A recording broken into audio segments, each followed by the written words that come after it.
Video ini akan ngebahas rekomendasi tablet harga 1-4 jutaan edisi Lebaran 2026.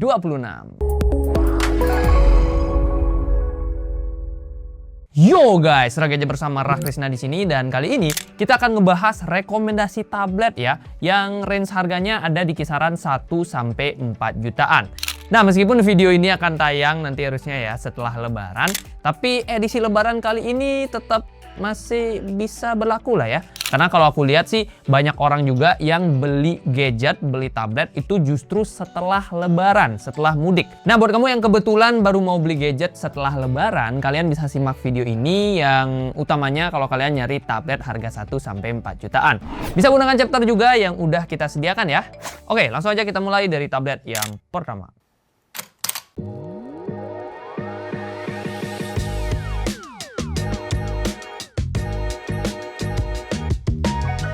Rekomendasi tablet harga 1-4 jutaan terbaik yang pertama adalah Redmi Pad SE 8.7. Kalau kamu lagi nyari tablet 1 jutaan yang enak buat digenggam dan tentunya enak buat dibawa-bawa, tablet ini bisa menjadi pilihan yang menarik. Yes, tablet ini punya ukuran yang cukup mungil di 8,7 inch. Meskipun mungil, layarnya ini tergolong bagus dengan panel IPS dan refresh rate di 90 Hz. Udah enak lah buat dipakai nonton film ataupun buat scrolling sosmed. Resolusinya sih ya standar aja, belum yang Full HD Plus ya sayangnya. Nah, yang menarik, tingkat kecerahannya bisa sampai 600 nit, yang artinya udah cukup oke buat dipakai di luar ruangan. Kalau mau dibawa keluar pun tergolong enak juga karena tablet ini punya bobot yang ringan, 373 gram aja. Dan untuk tebalnya juga lumayan tipis ya, 8,8 mm.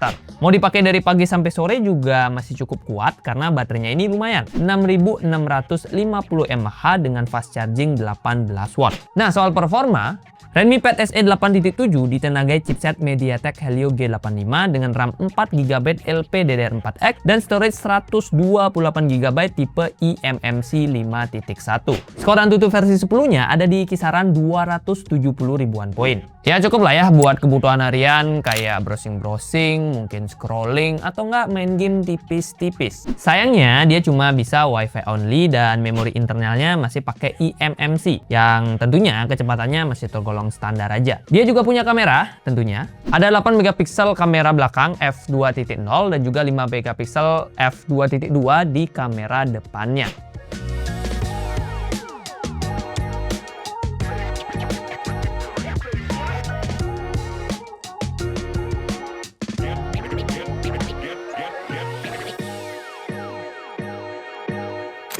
Tablet terbaik untuk Lebaran selanjutnya adalah Redmi Pad 2. Ini adalah tablet all-rounder, alias semua aspeknya ya, atau at least hampir semua aspeknya itu tergolong bagus. Dan tentunya di kelas tablet 2 jutaan. Mulai dari performa, dia udah ditenangai chipset gaming cuy. MediaTek Helio G100 Ultra dengan RAM 4GB LPDDR4X dan storage 128GB bertipe UFS 2.2.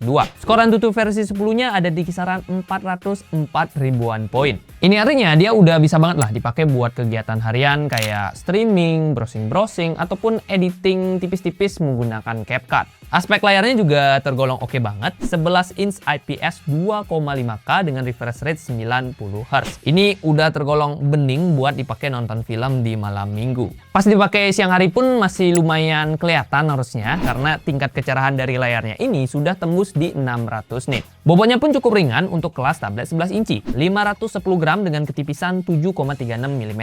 Aspek baterai, nah ini malah makin oke lagi.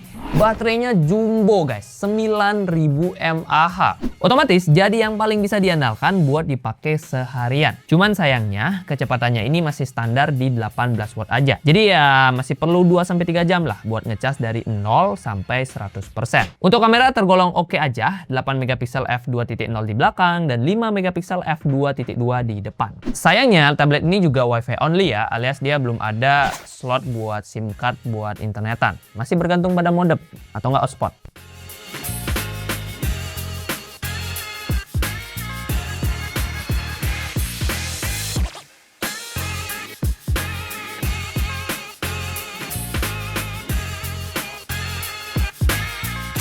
Tablet untuk lebaran yang ketiga adalah Infinix Xpad 20. Nah ini dia, tablet yang cocok banget buat kamu yang budgetnya 2 jutaan dan suka ngeluh. Ah tablet kok RAM-nya 4 GB, buat buka 3 aplikasi aja udah nge-lag gitu. Nah mungkin Xpad ini bakalan cocok dengan kebutuhanmu tadi. Pasalnya di harga 2,5 jutaan ya per video ini kita buat, kita masih dikasih RAM 8 GB LPDDR4X alias 2 kali lebih lega jika kita bandingkan dengan tablet-tablet sebelumnya. Storage-nya juga 2 kali lipat, lebih gede juga nih, 256 GB. Cuman ya itu, dia masih pakai tipe eMMC 5.1. Jadi soal kecepatan buka-buka aplikasi masih kalah sama si Redmi Pad 2 tadi. Tapi kalau dipakai buat nyimpen file-file gede atau enggak film-film gitu yang jumlahnya banyak, tentu kapasitas 256 GB ini adalah sesuatu yang sangat menarik. Bicara performa, Infinix Xpad 20 dibekali chipset MediaTek Helio G88 dengan skor AnTuTu versi 10-nya di kisaran 274 ribuan poin. Ya masih kalah sama si Redmi Pad 2. Tapi kalau kebutuhanmu ringan-ringan aja, kayak scrolling sosmed, nyatet-nyatet materi, atau browsing-browsing di ChatGPT, performanya ini ya masih tergolong mumpuni lah. Soal layar, dia punya layar 11 inch IPS Full HD Plus dengan tingkat kecerahan 440 nits dan refresh rate-nya di 90 Hz. Baterainya sih lumayan ya, 7000 mAh, tapi sayangnya dia belum mendukung fast charging. Yes, chargingnya masih standar aja di 10 watt. Nah yang menarik, dia udah support SIM card 4G guys. Yes, ini adalah tablet mandiri yang nggak usah ribet bawa HP atau bergantung pada modem. Kamera belakangnya 8 MP f2.0 dan kamera depannya 5 MP f2.0.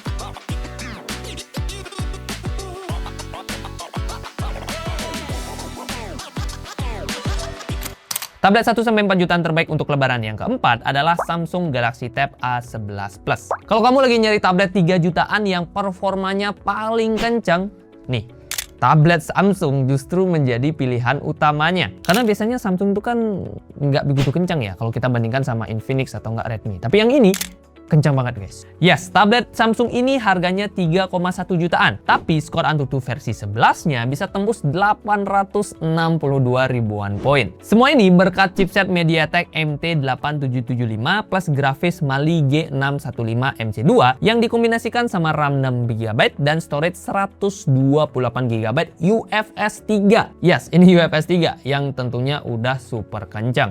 Auto lancar buat dipakai multitasking, kerja, atau main game yang cukup berat seperti Genshin Impact. Selain itu, bodinya ini tergolong ergonomis dengan ketipisan cuma 6,9 mm dan beratnya 482 gram. Bobot yang tergolong ringan tentunya, mengingat layarnya ini berukuran 11 inch dengan panel PLS LCD. Ya, bisa dibilang ini layar yang sekelas IPS. Resolusinya juga cukup oke ya, Full HD Plus dengan refresh rate-nya di 90 Hz. Soal kamera, ada 8 MP kamera belakang dan 5 MP kamera depan. Nah, kalau kita ngomongin baterainya, Galaxy Tab A11 Plus ditenagai baterai 7040 mAh.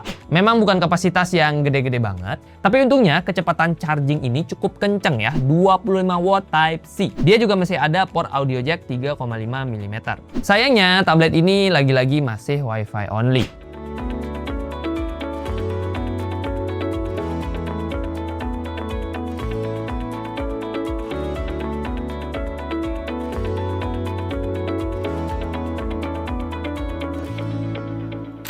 Tablet 1-4 jutaan terbaik untuk lebaran yang terakhir adalah Poco Pad M1. Tablet nomor 5 sekaligus yang paling mahal pada list kali ini. Cuman harga yang paling mahalnya tadi harusnya terbayar ya, karena apa yang dia tawarkan juga bisa dibilang tergolong worth it. Mulai dari performanya nih, Poco Pad M1 ditenagai chipset Snapdragon 7S Gen 4 dengan grafis Adreno 810. RAM-nya juga udah lega banget, 8 MP LPDDR4X dengan storage 256 GB UFS 2.2. Kombinasi tersebut bisa menghasilkan skor 798 ribuan poin di AnTuTu versi 10. Skor yang menandakan kalau Poco Pad M1 ini merupakan tablet 4 jutaan yang udah handal lah buat berbagai aktivitas yang produktif. produktif. Nah, dipakai ngolah data di Sheet, ngerjain laporan di WFS Office, sampai ngedit video klien pakai CapCut juga udah cukup lancar cuy. Storage-nya juga masih bisa kita upgrade lewat slot micro SD yang tersedia. Selain performa, layarnya juga udah nyaman buat kerja. Hal ini berkat ukurannya yang lega ya, 12,1 inch IPS dengan resolusinya yang mencapai 2,5K. Nah, untuk refresh rate itu ada di 120 Hz. Spek layar ini tentunya udah lumayan manjain mata ya, dan cocok lah buat dipakai nonton film atau enggak ya buat kerja harian. Kecerahannya pun tembus 600 nits yang juga udah cukup oke buat di outdoor. Soal baterai, nah PocoPad M1 ini makin gila cuy. Baterainya monster, 12.000 mAh dengan fast charging 33 watt. Beh, ini mah diajak lembur pun masih kuat baterainya ya. Cuman imbas dari baterai dan juga layar gedenya tadi, bobot dari tablet ini jadi lumayan ya, di kisaran 610 gram dengan tebal di kisaran 7,5 mm. Kameranya ada dua, 8 megapiksel f2.0 di belakang dan 8 megapiksel f2.28 di depan. Cuman sayangnya tablet ini masih Wi-Fi only.